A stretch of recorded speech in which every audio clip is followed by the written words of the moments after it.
I must tell you about this messed up thing that happened to me last winter.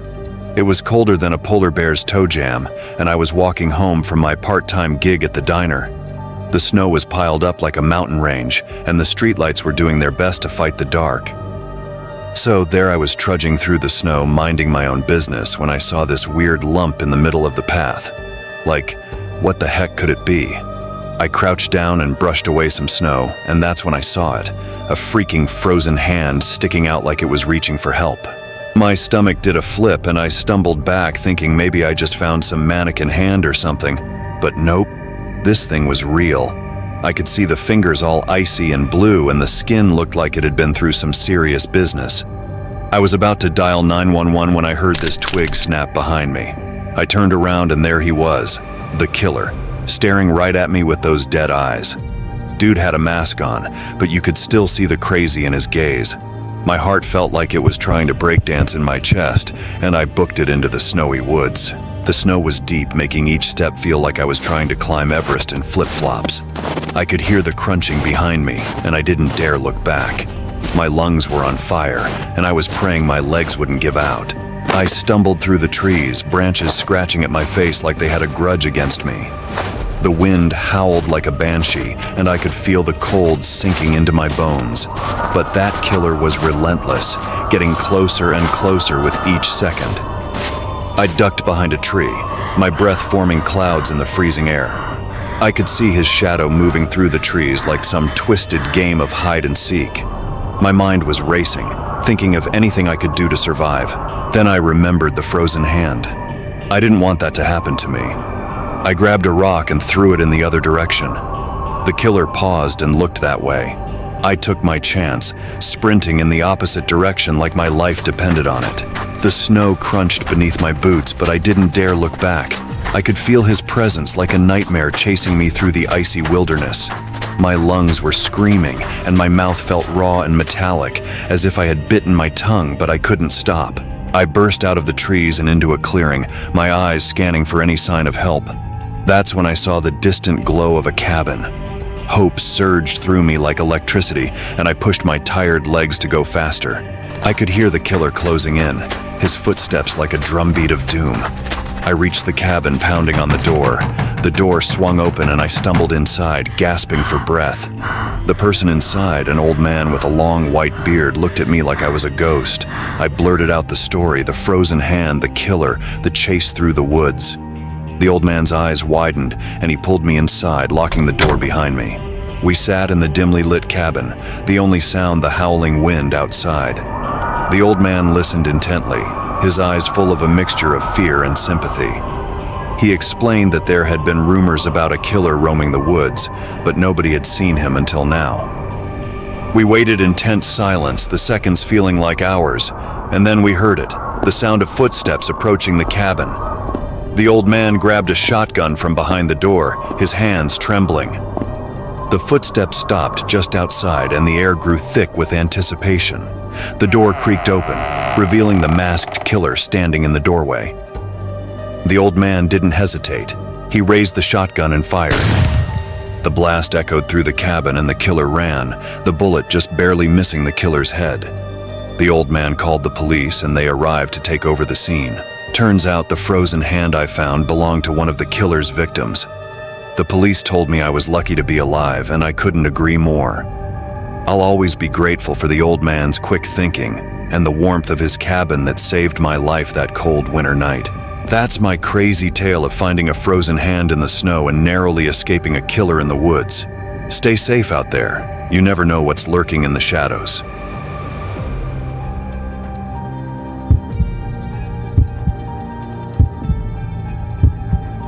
I need to spill the beans about the craziest day of my life last winter.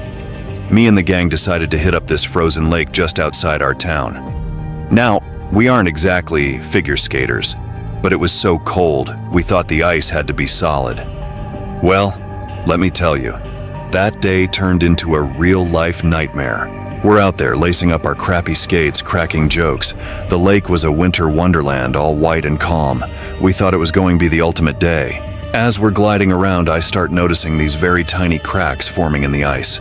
I try telling the others, but they just laugh it off, thinking I'm being overly paranoid. Man, I wish they'd taken me seriously. Sun's dipping and the air's getting colder. Out of the blue, this loud crack echoes through the air and the ice gives way. I see my friend Jake disappear into the freezing water.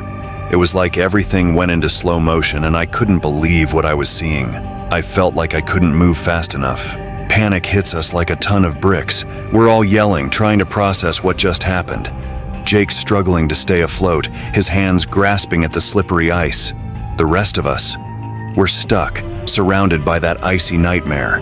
Everything felt chaotic. I'm shouting for someone to call for help, but my words are getting swallowed by the cold wind. Jake's thrashing around, his face a mix of fear and desperation. It was gut-wrenching. We scramble to find something, anything, to pull Jake out. The ice above him is thick and we're pounding on it with our skates like crazy. Time's ticking away and the cold is relentless, biting through our clothes like a rabid dog. Emma's trying to stay strong, but tears are streaming down her face. We're all thinking the same thing. This can't be happening. Not to us, not today. Hours drag on and it feels like we're losing the battle against the ice. My fingers are frozen stiff and my body's shaking uncontrollably. We huddle together, sharing whatever warmth we can muster. Jake's hanging on, but I can see it in his eyes. He's fading fast. Then in the distance we hear it, a distant sound like someone calling our names.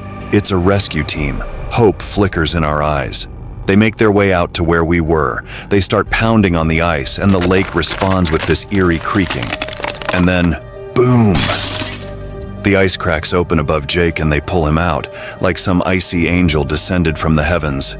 We're all gasping for air, not even believing we made it through. Emma's hugging Jake, tears of relief streaming down her face. That day left a mark, man. I'll never forget the sight of Jake disappearing into the frozen abyss. Life's a fragile thing, and that frozen lake taught us a lesson we won't soon forget. So next time you think about skating on thin ice, remember this tale and maybe stick to building snowmen instead.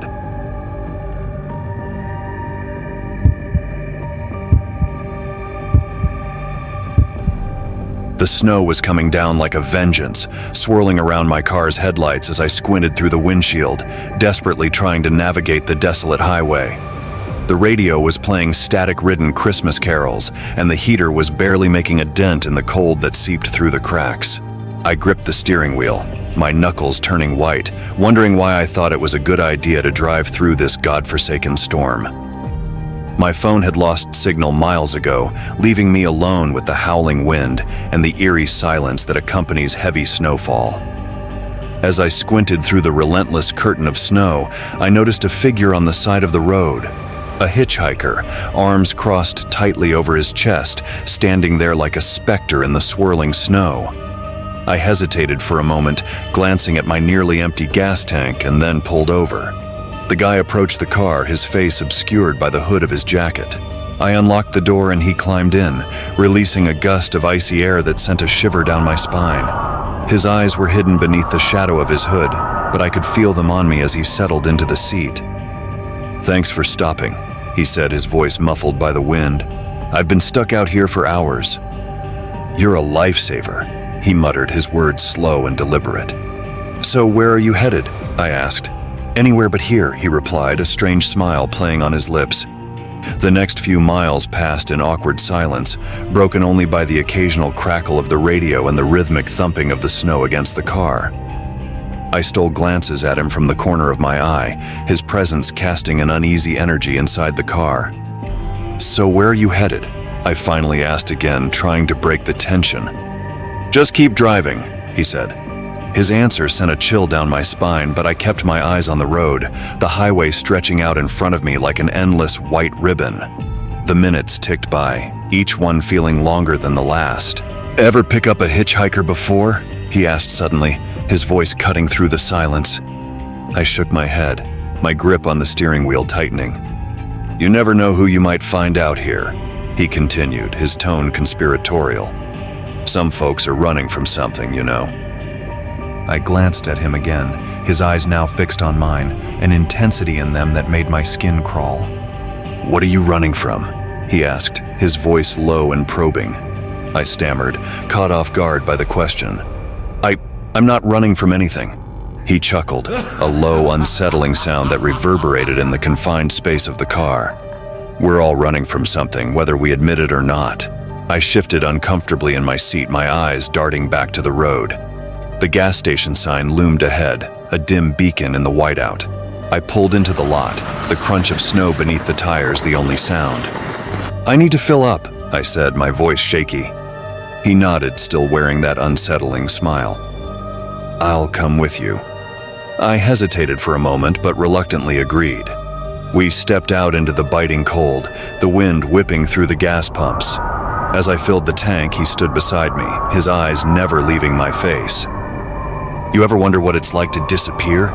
He asked, his tone now eerily calm. I shot him a confused look, but before I could respond, the gas pump clicked off. I fumbled to put the nozzle back, my hands shaking in the cold. When I turned around, he was gone, vanished into thin air, leaving only the swirling snow in his wake. My heart raced as I scanned the empty lot, the wind howling through the desolation. Panic set in, and I sprinted back to the car, throwing myself inside and locking the doors. I glanced around, half expecting him to reappear, but the snow-covered landscape was empty.